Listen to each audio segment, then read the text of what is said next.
നിയമസഭാ തെരഞ്ഞെടുപ്പ് ഫലം വന്ന് 7ാം നാളിലും കേരളത്തിൽ മുഖ്യമന്ത്രി തീരുമാനിക്കാനാകാതെ കോൺഗ്രസ്. അനുനയ നീക്കത്തിന് KC വേണുഗോപാലും VD സതീശനും രമേശ് ചെന്നിത്തലയും വഴങ്ങാതിരുന്നതോടെ തീരുമാനം AICC അധ്യക്ഷൻ മല്ലികാർജ്ജുൻ ഖർഗെയ്ക്കും രാഹുൽ ഗാന്ധിക്കും വിട്ട് കാത്തിരിക്കുകയാണ് കോൺഗ്രസ്. രമേശ് ചെന്നിത്തല ഡൽഹിയിൽ തുടരുകയാണ്. ഡൽഹി ചർച്ചകൾക്ക് ശേഷം VD സതീശനും KPCC അധ്യക്ഷൻ സണ്ണി ജോസഫും നാട്ടിൽ തിരിച്ചെത്തി. ചർച്ച നീണ്ടതിൽ ജനമനസ്സിൽ അതൃപ്തിയുണ്ട് എന്നാണ് സണ്ണി ജോസഫ് പറഞ്ഞത്. ശുഭോദർക്കമായ ചർച്ചയും തീരുമാനമാണ്. തീരുമാനം ഹൈക്കമാൻഡ് അറിയിക്കും. അതിൽ വിവാദ നടപടികളെല്ലാം ഒഴിവാക്കാൻ വേണ്ടി പ്രത്യേകം ഞങ്ങളെല്ലാവരും ചേർന്ന് ആവശ്യപ്പെട്ടിട്ടുണ്ട്.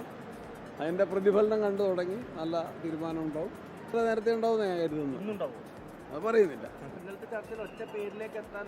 അല്ല, ഞങ്ങൾ അതൊക്കെ അവരാണ് ഹൈക്കമാൻഡാണ് പറയേണ്ടത്. തീരുമാനം പ്രഖ്യാപിക്കേണ്ടത് ബഹുമാനപ്പെട്ട ഖാർഗെജിയും രാഹുൽജിയാണ്. ഒരു മുഖ്യമന്ത്രിയെ കാണേണ്ടതല്ലേ. ഇനി എന്തെങ്കിലും മാനദണ്ഡം പരിഗണിക്കപ്പെടും? മാനദണ്ഡമൊക്കെ അവരുടെ മുമ്പിൽ വ്യക്തമായ മാനദണ്ഡങ്ങളുണ്ട്. അതെല്ലാം പരിഗണിക്കും. ആവശ്യം വരില്ല എന്ന് എനിക്ക് തോന്നുന്നു. ഈ ഘടകകക്ഷികളായിട്ട് അതൊക്കെ അവരാ തീരുമാനിക്കേണ്ടത്. Thank you. ഇന്നുണ്ടാവും നമുക്ക് പ്രതീക്ഷിക്കാൻ പറ്റുമോ? നോക്കാം നമുക്ക്. മുഖ്യമന്ത്രി കാര്യത്തിൽ അന്തിമ തീരുമാനമെടുക്കും മുൻപ് മുതിർന്ന നേതാക്കളായ AK Antony, VM Sudheeran, K Muraleedharan എന്നിവരുടെ അഭിപ്രായം കൂടി നേതൃത്വം തേടിയേക്കും എന്നും റിപ്പോർട്ടുകളുണ്ട്. അലക്സ് റാം മുഹമ്മദ് തിരുവനന്തപുരത്ത് വിവരങ്ങളുമായി ചേരുകയാണ്. അലക്സ്, കേവല ഭൂരിപക്ഷം കിട്ടാതിരുന്ന തമിഴ്നാട്ടിൽ പോലും ഇന്ന് ഒരു മുഖ്യമന്ത്രി സത്യപ്രതിജ്ഞ ചെയ്ത് സർക്കാർ അധികാരമേറ്റിട്ടുണ്ട്. പക്ഷേ 102 എന്ന വലിയ ഭൂരിപക്ഷത്തിന് അധികാരത്തിലേക്ക് ജനങ്ങൾ അതിന്റെ മാൻഡേറ്റ് നൽകിയിട്ടും കേരളത്തിൽ ഒരു മുഖ്യമന്ത്രി തീരുമാനിക്കാൻ കോൺഗ്രസിന് സാധിച്ചിട്ടില്ല. ഈ ദിവസം ഇന്ന് ഒരു പ്രഖ്യാപനം ഉണ്ടാവില്ല എന്ന് തന്നെയാണോ നമ്മൾ മനസ്സിലാക്കുന്നത്?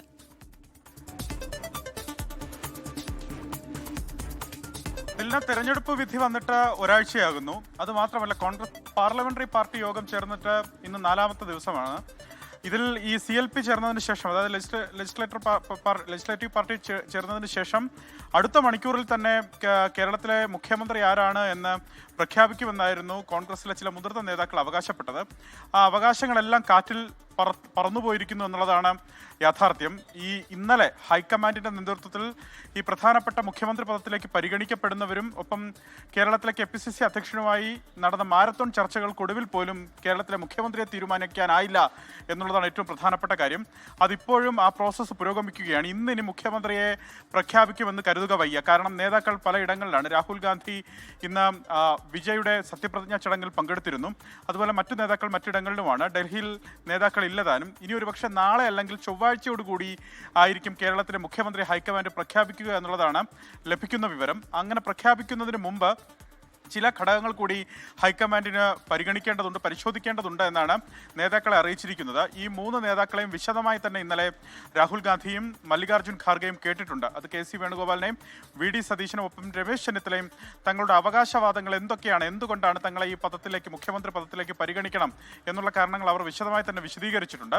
പക്ഷെ ആ കാരണങ്ങൾ മാത്രമല്ല, അത് ഒരു സമവായത്തിലേക്ക് എത്താൻ സാധിക്കാത്തത് കൊണ്ടാണ് ഇന്നലെ ആ പ്രഖ്യാപനം നീണ്ടത്. ഇപ്പോൾ ഈ നേതാക്കളോട് തന്നെ ഹൈക്കമാൻഡ് അറിയിച്ചിരിക്കുന്നത് ഘടകകക്ഷി നേതാക്കളെ അല്ലെങ്കിൽ ഘടകകക്ഷികളുടെ അഭിപ്രായം ഒന്നുകൂടി കേൾക്കും. അത് നേരിട്ടായിരിക്കില്ല, ഫോണിലൂടെ അവരിൽ നിന്ന് ഒന്നുകൂടി വിവരങ്ങൾ കേൾക്കും. മറ്റൊന്ന്, ചില മുതിർന്ന നേതാക്കളിൽ നിന്നുകൂടി അഭിപ്രായം തേടും. പ്രത്യേകിച്ച് AK Antony, VM Sudheeran, K Muraleedharan പോലുള്ള നേതാക്കളിൽ നിന്നുകൂടി അഭിപ്രായം തേടും എന്നുള്ളതും ഹൈക്കമാൻഡ് ഇവരെ അറിയിച്ചിട്ടുണ്ട്. ആ പ്രോസസ്സ് ഇനി പുരോഗമിക്കാനിരിക്കുന്നതേ ഉള്ളൂ. അത് മാത്രമല്ല, ഇനി ഈ മുഖ്യമന്ത്രി പദത്തിലേക്ക് പരിഗണിക്കുന്ന വ്യക്തിയല്ലാതെ, ആ നേതാവല്ലാതെ മറ്റു 2 പ്രധാനപ്പെട്ട നേതാക്കളെ ഏതു വിധത്തിൽ പരിഗണിക്കണം, അവരെ മന്ത്രിസഭയിലേക്ക് ഏത് പോർട്ട്ഫോളിയോ അവർക്ക് നൽകണം, അതുമാത്രമല്ല സംഘടനയിൽ അവർക്ക് ഏത് ഉന്നത സ്ഥാനം നൽകണം തുടങ്ങിയ ഫോർമേഷൻ കൂടി ബാക്കിയുണ്ട്. അതുകൂടി പൂർത്തിയായാൽ മാത്രമേ ഹൈക്കമാൻഡിനത് സമവായത്തിൽ എത്തിക്കാനായി എന്ന് പറയാൻ സാധിക്കുകയുള്ളൂ. ഈ നേതാക്കളെ അനുനയിപ്പിക്കാൻ സാധിച്ചു എന്ന് പറയാൻ സാധിക്കുകയുള്ളൂ. ആ ഒരു ഫോർമുല രൂപീകരിക്കുന്നതിനുള്ള സമയം കൂടിയാണ് ഈ മണിക്കൂറുകൾ. പ്രത്യേകിച്ച് ഘടകകക്ഷികളെ, മുസ്ലിം ലീഗിനെ മുഖവിലേക്ക് എടുക്കേണ്ടതുണ്ടെന്നുള്ളതാണ് ഏറ്റവും പ്രധാനപ്പെട്ട കാര്യം.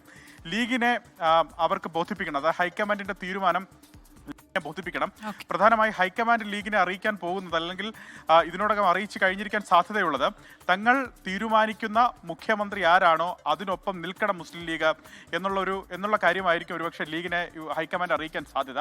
അങ്ങനെയെങ്കിൽ ലീഗ് സഹകരിക്കുമോ എന്നുള്ളതാണ് കാണേണ്ടത്. എന്താണെങ്കിൽ ആ പ്രോസസ്സ് പുരോഗമിക്കുകയാണ്. ഇന്നിപ്പോൾ മുഖ്യമന്ത്രിയെ പ്രഖ്യാപിക്കുമെന്ന് കരുതുക വയ്യ. ശരി അലക്സ്, എന്തായാലും ഉടനെ തന്നെ ഒരു തീരുമാനം ഇക്കാര്യത്തിൽ ഉണ്ടാകും എന്ന പ്രതീക്ഷയിലാണ് കേരളം.